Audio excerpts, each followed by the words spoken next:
20 अगस्त 2024 मंगलवार की सुबह पूरे देश के लोग सोकर उठे भी नहीं थे। जम्मू कश्मीर के पुंछ और बारामूला जिले में 6:45 और 52 पर भूकंप के 2 झटके लगातार महसूस किए गए।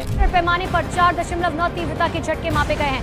पाकिस्तान में भी तेज भूकंप के झटके महसूस किए गए हैं। बारामूला, पुंछ, श्रीनगर में महसूस किए गए हैं भूकंप के झटके। भूकंप के तुरंत बाद लोग डर के मारे अपने घरों से बाहर निकल गए। अर्थक्वेक के रिक्टर स्केल पर 9:45 में जो झटके महसूस किए गए थे उसकी तीव्रता 4.9 थी और दूसरा झटका जो कि 6:52 पर आया था की तीव्रता इससे थोड़ी कम यानी 4.8 तीव्रता वाली थी, जिसकी गहराई 5 किलोमीटर नीचे बताई जा रही है, जिसकी वजह से ज्यादा कुछ नुकसान देखने को नहीं मिला। इसके करीब 4 दिन पहले ही 16 अगस्त को ताइवान के पूर्वी तट पर 6.1 तीव्रता वाला भूकंप आया था, जो अप्रैल में आए एक बड़े से भूकंप का सेंटर था, जिसकी गहराई 15 किलोमीटर बताई जा रही है। इनफैक्ट जम्मू कश्मीर में आए भूकंप के सिर्फ 2 दिन पहले यानी 18 अगस्त को रूस की पूर्वी तट पर रविवार की सुबह 7.0 तीव्रता वाला भूकंप आता है। इस भूकंप के झटके के कुछ ही मिनटों के बाद रूस में मौजूद सिविलुज नाम का एक वोल्केनो पूरी तरह से विस्फोट होता है। यह विस्फोट इतना ज्यादा जोरदार था कि कुछ मिनटों के लिए पूरी तरह से अंधेरा छा गया। रूसी एजेंसी TASS रिपोर्ट के मुताबिक वोल्केनो के फटने से उठे धुएं का गुब्बारा समुद्र तट से 8 किलोमीटर दूर तक दिखाई दिया।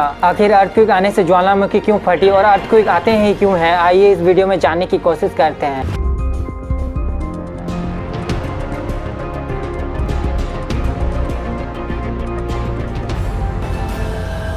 यह ज्वालामुखी रूस के तटीय क्षेत्र से लगभग 450 किलोमीटर दूर है। इस शहर में पॉपुलेशन 1,08,000 है। हालांकि इस विस्फोट से किसी भी तरह का नुकसान या फिर जान माल का हानि नहीं पहुंचा। इसका एक रीजन हो सकता है इसकी लोकेशन, क्योंकि यह वोल्केनो समुद्र के बीच में मौजूद एक आइलैंड पर स्थित है, जहाँ पर कोई भी नहीं रहता है। अमेरिका के भूवैज्ञानिकों ने बताया कि भूकंप का सेंटर घनी आबादी से 88 किलोमीटर दूर समुद्र के अंदर में था और इस भूकंप की डीप करीब 48 किलोमीटर नीचे थी। भूकंप के सेंटर से 300 किलोमीटर के दायरे में सुनामी की अलर्ट जारी की थी। इनफैक्ट यह विस्फोट एक लौता नहीं है, बल्कि पिछले साल भी यह ज्वालामुखी फटा था। 1999 से यह ज्वालामुखी अपने अंदर से लावा को उगल रहा है। सिविलुज रूस का सबसे एक्टिव वोल्केनो है। पिछले साल 11 अगस्त को भी इसमें विस्फोट हुआ था, जिसके बाद 20 किलोमीटर ऊंचा राख और धुएं का गुब्बारा उड़ गया था। यह धुआं उस समय 1,08,000 वर्ग किलोमीटर में फैल गया था। सिविलुज वोल्केनो में 1854 से 1964 के बीच कई सारे विस्फोट हुए थे। इसमें लावा का एक बड़ा सा हिस्सा ढह गया था। इसके बाद 15 अगस्त 1999 में यंग सिविलुज में और भी ज्यादा विस्फोट होता है। इसके बाद से ही यह लगातार एक्टिव है और अपने अंदर से लावा उगल रहा है। 23 फरवरी 2015 को यहाँ पर और एक खतरनाक विस्फोट हुआ था इस वोल्केनो में। यह विस्फोट इतना ज्यादा खतरनाक था कि इसका राख लगभग 9100 मीटर दूर अलास्का में जाकर गिरा था।